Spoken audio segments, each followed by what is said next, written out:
All right. Good to see you, Eric. And man, I like your backdrop. I really do. It's always a conversation piece. Is that why you got it? Yeah. Good. Hey, welcome everyone. My name is Patrick O'Connell. I'm the global director of NewThing, and I've got my dear friend Eric here. Tell me what you do, Eric. Yeah, I mean, I'm the associate director for NewThing, working globally, primarily outside North America, and then some of my emphasis is on Chicagoland with John Ferguson. Yeah, so I'm excited, you guys. We're talking about a new project we've got underway. And do you like this mic, Eric? Isn't this pretty cool? It's a little ginormous. Okay, good. We're trying to really serve all of you very well, and so I got the mic, and we'll see how this goes. Kind of makes me feel important, but uh, we're excited because what we wanted to do, in all seriousness, is bring to your attention a new cohort that we are starting. It Yeah. kicks off October 6th, and we're calling it mobilizing for multiplication during a pandemic. We went back and forth on those. But we're doing it because we really think that there's an opportunity for mobilizing the body of Christ in new ways. So, 5 weeks, thought leaders, practitioners. Eric, you've been doing a ton of work behind the scenes on this, and I really appreciate it. Um, Tell me a little bit about what you're doing. Tell us a little bit about the content, what we're going to cover, why we're going to cover it, all that good stuff. Yeah, I mean, really what we're trying to figure out is how do we help inspire and mobilize the church, specifically in the West, in the Western Hemisphere, that might be struggling with imagination during this time, during the COVID pandemic. I mean, certainly these are overwhelming times, but what we're seeing from the church in the East is that it's not necessarily slowing down multiplication. And I think that we could use some inspiration. We could use some inspiration from churches that are getting after this in a big way. And so we thought we'd spend some time hearing from some practitioners and also getting some inspiration from those that have written on the subject matter of multiplication and movement. Um, yeah, so we're going to have both inspiration and also practitioners, which I'm really excited about. Yeah, and I give you credit, man, because we were having some of these brainstorming sessions, and you said we've got to use this opportunity to grab hold of global leaders, people that we don't normally hear from, and hear about what they're doing. Why do you think? Well, tell me a little bit. Why do you think that's important now, especially for North American, maybe European leaders to hear from these practitioners? And why do what is your guess as to why they seem to be mobilizing in really interesting and remarkable ways where we might be a little bit stuck? Yeah, in my limited experience, I mean, just doing global stuff for the last probably 5 to 10 years, it feels like there's kind of three barriers that keep the church in the West from seeing multiplication in such rapid ways. They may look like strengths, some of them, but they end up being barriers, I think. And they all start with E. How could you not have alliterations when you're teaching something? This is new thing Uh, after all. This is new thing. hey, I'd say the first thing is ecclesiology. I think our own version of what we think church looks like in the West limits our ability to multiply rapidly. We have certain kind of expectations that come with our ecclesiology and how we do church that makes it harder to multiply. And maybe the church in the East doesn't think about Hmm, as much. yeah. Some of those barriers we could get into, but we're going to probably tackle some of that in these cohorts.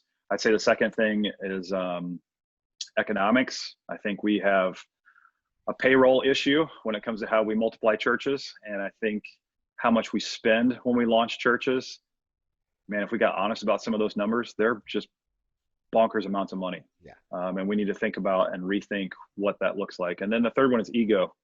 Hmm. I think our celebrity culture here in the West, in particular, has influenced how we do churches and how we grow churches and how we multiply churches. And I think that's slowing us down in very significant ways.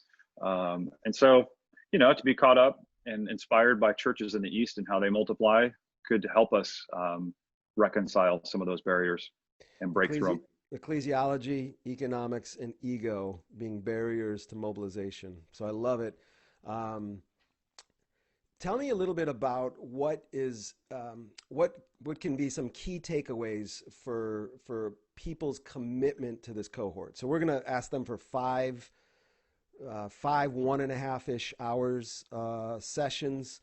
Yeah. What can they expect to take away from it as you're thinking about the content, the paradigm, the agenda that we've created? What are some of the big takeaways that they'll have? Yeah, we try to design the format this way. So the first week is our kind of inspiration imagination week. This is where we're going to hear from Dave Ferguson and Alan Hirsch. They co-authored a book years ago called On the Verge.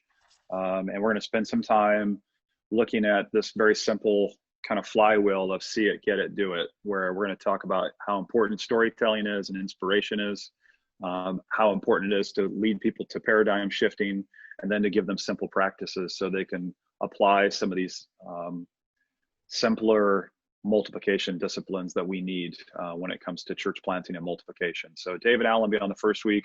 We're kind of seeing that as our one size fits all week. And we think anybody and everybody should be inspired by what we're going to talk about during that first week. The remaining 4 weeks really is looking at kind of, if you could imagine the different sizes of clothing that's out there. We have small, medium, and large, and extra large. So the small is the gathering of the few, groups of 1 to 3, and we're going to be talking about that the second week. I think it's going to be awesome content that we're going to explore there. We're going to provide, again, inspiration, and then also some practical ways that we can see examples of that in the Eastern Hemisphere and learn from the global church and how they're doing that during this time in particular. The third week, we'll go into the medium-sized gatherings.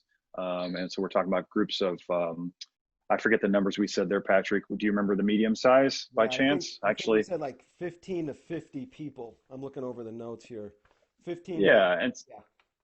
and it's just trying to imagine again, like the gathering size. What would it take to mobilize that size of people? How can we become more effective at disciple making in that particular context? And then, in week 3, we're going to get into micro expression, groups of 12 to 50. And then we're going to be looking at multiplying churches in the fourth week, groups of 50 to 250, and then multiplying networks and movements the following week. And in all of those, we're going to have a chance to hear from a church in Africa, churches in Eastern Europe, church in India, as they're sparking lots of new churches during this time. In fact, their quick version of their story is that since COVID, they just recently planted their 100th church. And we need to hear those stories because we're going, what? How'd they do that? What's that look like? And so we're going to have a chance to hear from them, and I'm really excited about that.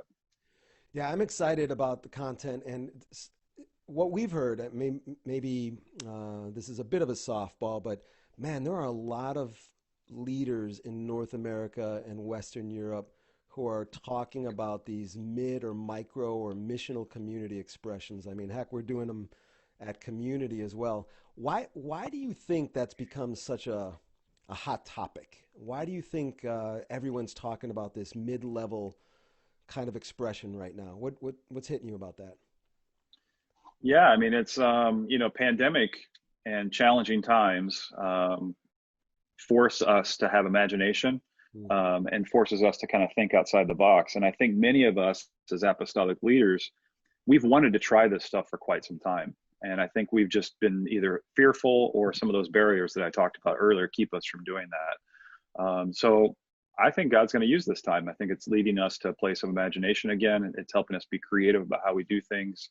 And it's helping us kind of think through what are the basic, simple, reproducible, scalable systems that we know we've believed for a long time. How can we now implement those during this time? So, you mentioned Community Christian Church and the 3C community strategy that we're talking through. I think that's awesome. We've always kind of talked about that stuff, but now is the time for us to start trying those things. What would that look like? And you might argue that some of our ecclesiology is shifting. You might argue that the economics are changing, and you might argue that maybe the ego stuff is waning because of the pandemic that we find ourselves in here in the Western Hemisphere.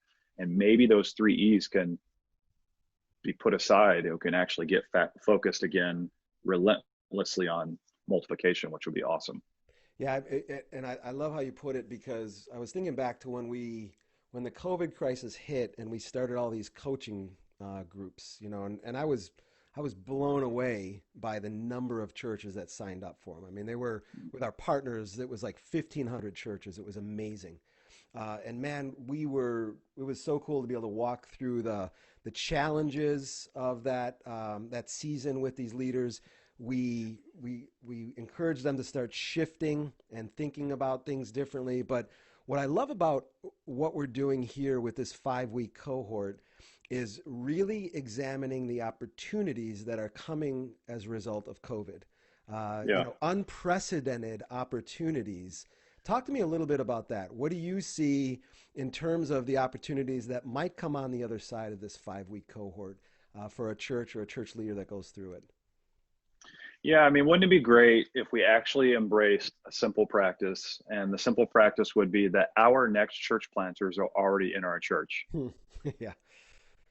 They're already in our church. I mean, oftentimes, specifically here in the West, we tend to look for the next church planter at someone else's church that's a student pastor, or someone else's program that comes through their church planting training, or through someone else's university or seminary where we think that next church planter is going to come from. And we call that the free agent. That's like the person that's out there that we pull into our system and then we send them out. What if instead we really begin to look again at the local church as the farm system Yeah. for church planting, and the people that we need to mobilize are already with us, and how do we disciple them and lead them and develop them and send them out with something that's doable and something that's accessible?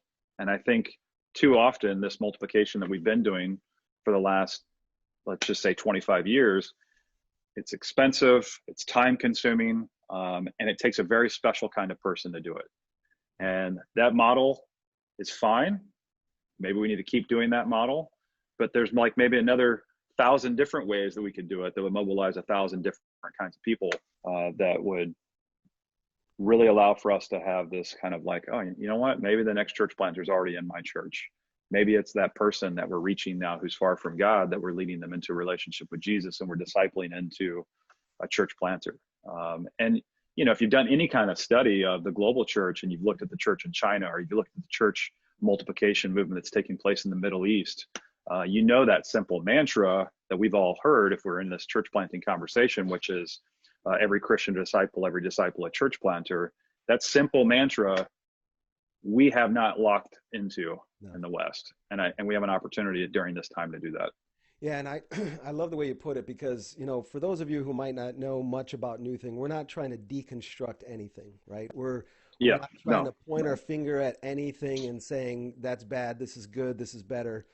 That's a silly circular kind of conversation for me that I don't really care for. What we are trying to do is help leaders like you figure out what this unprecedented opportunity looks like to mobilize the body of Christ for God's glory, for his kingdom's glory. So, man, I'm excited. I appreciate, Eric, all the work that you've done behind the scenes on it. Basically, guys, the next step is for you to register.